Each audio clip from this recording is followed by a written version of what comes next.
હોર્મુઝ ફરી ખુલશે, 19 જૂને હસ્તાક્ષર થશે. દુનિયાના જહાજો એન્જિન ચાલુ કરો, તેલને વહેવા દો તેવું કહેવું છે ટ્રમ્પનું. અમેરિકા અને ઈરાન યુદ્ધ વિરામ એટલે કે સીઝ ફાયર સમજૂતી પર પહોંચી ગયા છે. અમેરિકી રાષ્ટ્રપતિ ટ્રમ્પે સોશિયલ મીડિયા પર લખ્યું કે ઈરાન સાથેની સમજૂતી હવે પૂરી થઈ ગઈ છે. બીજી તરફ ઈરાને નિવેદન જાહેર કરીને જણાવ્યું કે અમેરિકા સાથે મહિનાઓ સુધી ચાલેલી લાંબી અને મુશ્કેલ વાતચીત બાદ બંને દેશોએ એક એમઓયુને આખરી ઓપ આપી દીધો છે. ટ્રમ્પે કહ્યું કે આ સમજૂતી હેઠળ હોર્મુઝ સ્ટ્રેટને ફરીથી ખોલવામાં આવશે. તેમણે એ પણ જણાવ્યું કે તેમણે ઈરાની બંદરો પર લગાવેલી અમેરિકી નૌસેનાની નાકેબંધીને તાત્કાલિક હટાવવાની મંજૂરી આપી દીધી છે. ટ્રમ્પે પોતાની પોસ્ટમાં લખ્યું, દુનિયાના જહાજો પોતાના એન્જિન ચાલુ કરી લો, તેલને વહેવા દો.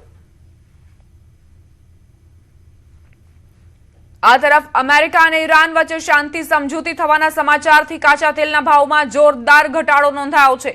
અમેરિકન રાષ્ટ્રપતિ ડોનાલ્ડ ટ્રમ્પ દ્વારા ઈરાન સાથે શાંતિ સમજૂતીની જાહેરાત અને સ્ટ્રેટ ઓફ હોર્મુઝને તાત્કાલિક ખોલવાની જાહેરાત બાદ બ્રેન્ટ ક્રૂડ 3.5% વધુ ગગડીને $83.48 પ્રતિ બેરલથી નીચે આવી ગયું છે. બીજી તરફ અમેરિકન કાચું તેલ આશરે 5% તૂટીને $80.61 પ્રતિ બેરલ પર આવી ગયું છે.